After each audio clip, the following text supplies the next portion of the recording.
बड़ी खबर, राजनीति और राष्ट्रीय प्रतीकों पर टकराव, करेंसी नोटों से हटेगी गांधी जी की तस्वीर। सीपीएम सांसद जॉन ब्रिटास का बड़ा दावा, केंद्र पर विरासत मिटाने का आरोप। नई दिल्ली, भारतीय राजनीति में एक बार फिर महात्मा गांधी को लेकर तीखा विवाद खड़ा हो गया है। सीपीआई के राज्यसभा सांसद जॉन ब्रिटास ने दावा किया है कि भाजपा नेता के नेतृत्व वाली केंद्र सरकार भारतीय करेंसी नोटों से महात्मा गांधी की तस्वीर हटाने की दिशा में आगे बढ़ रही है। उन्होंने कहा कि इस मुद्दे पर एक उच्च स्तरीय बैठक का पहला दौर पहले ही हो चुका है। भले ही सरकार और भारतीय रिजर्व बैंक सार्वजनिक रूप से इससे इनकार कर रहे हैं, ये बयान ऐसे समय में आया है जब केंद्र सरकार ने महात्मा गांधी राष्ट्रीय ग्रामीण रोजगार गारंटी अधिनियम से जुड़े ढांचे में बड़े बदलाव करते हुए विकसित भारत गारंटी रोजगार और आजीविका मिशन VBG-RAMG विधेयक 2025 पेश किया है, जिसमें गांधी का नाम हटाया गया है। विपक्ष इसे सिर्फ प्रशासनिक बदलाव नहीं बल्कि गांधी की विरासत को धीरे धीरे खत्म करने की राजनीतिक कोशिश बता रहा है। यह महज अफवाह नहीं, जॉन ब्रिटास का दावा।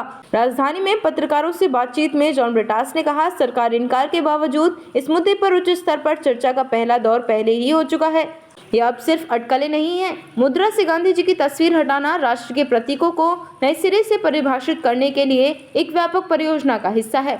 ब्रिटास के अनुसार सरकार गांधी जी की छवि के स्थान पर ऐसे वैकल्पिक प्रतीकों पर विचार कर रही है जो उसके मुताबिक भारत की संस्कृति को बेहतर ढंग से प्रतिबिंबित करते हों।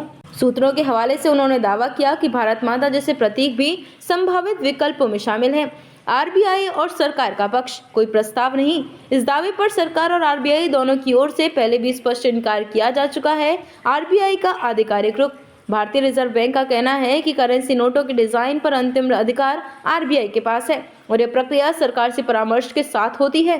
2022 में आरबीआई ने साफ कहा था कि महात्मा गांधी की तस्वीर को किसी अन्य व्यक्ति या प्रतीक से बदलने का कोई प्रस्ताव विचाराधीन नहीं है।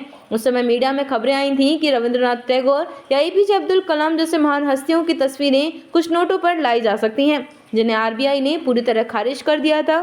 क्यों खास है गांधी जी की तस्वीर? 1996 में महात्मा गांधी सीरीज के नोट लॉन्च किए गए। इसके बाद में सभी मूल्य वर्ग के नोटों पर गांधी जी की तस्वीर भारतीय मुद्रा की स्थायी पहचान बन गई। गांधी न सिर्फ स्वतंत्रता संग्राम के प्रतीक हैं बल्कि भारतीय गणराज्य के नैतिक और संवैधानिक मूल्यों के प्रतिनिधि भी माने जाते हैं। विशेषज्ञों के मुताबिक करेंसी नोट किसी भी देश की संप्रभुता और पहचान का सबसे सशक्त प्रतीक होते हैं। ऐसे में उसमें बदलाव सिर्फ डिजाइन नहीं बल्कि विचारधारा का संकेत माना जाता है। पेश किया गया VBG-RAMG विधेयक 2025 भी अहम है। इस नए कानून में महात्मा गांधी का नाम हटाकर योजना को नए स्वरूप में पेश किया गया है। विपक्षी दलों का आरोप है कि सरकार जानबूझकर गांधी के नाम और उनकी विरासत को सरकारी योजनाओं से हटाने की रणनीति अपना रही है। कांग्रेस, वाम दलों और कई क्षेत्रीय पार्टियों का कहना है कि इससे मनरेगा की कानूनी गारंटी कमजोर होती है और दुनिया की सबसे बड़ी ग्रामीण रोजगार योजना का मूल चरित्र बदल जाता है। विपक्ष का आरोप, राष्ट्रीय प्रतीकों का पुनर्लिखन। विपक्षी दल इसे अलग अलग घटनाएं नहीं बल्कि एक ही वैचारिक श्रृंखला का हिस्सा मान रहे हैं।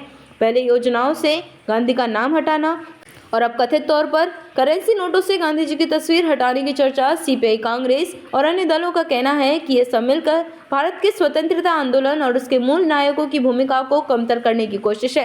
विशेषज्ञ क्या कहते हैं? राजनीतिक विश्लेषकों के अनुसार अगर गांधी जी की तस्वीर को लेकर वास्तव में उच्च स्तरीय चर्चा हुई है तो ये सिर्फ प्रशासनिक नहीं, गहराई से राजनीतिक फैसला होगा। दूसरी ओर आरबीआई की स्वायत्तता और उसके पुराने बयानों को देखते हुए तत्काल बदलाव की संभावना कम मानी जा रही है। लेकिन यह विवाद यह दिखाता है कि राष्ट्रीय प्रतीकों को लेकर वैचारिक संघर्ष और तेज होता जा रहा है। निष्कर्ष, फिलहाल सरकार और आरबीआई किसी भी आधिकारिक प्रस्ताव से इनकार कर रहे हैं, लेकिन जॉन ब्रिटास का दावा और मनरेगा में गांधी का नाम हटाने का हालिया फैसला इस बहस को और गहरा कर रहा है। क्या यह वास्तव में भारतीय मुद्रा और राष्ट्रीय प्रतीकों में बड़े बदलाव की तैयारी है या फिर राजनीतिक दबाव बनाने की रणनीति? इसका जवाब आने वाले दिनों में सरकार की अगली कार्यवाही और आधिकारिक दस्तावेज ही देंगे। लेकिन इतना तय है कि महात्मा गांधी, जो दशकों से भारतीय पहचान के केंद्र में रहे हैं, एक बार फिर देश की सबसे बड़ी राजनीतिक बहस के केंद्र में आ चुके हैं।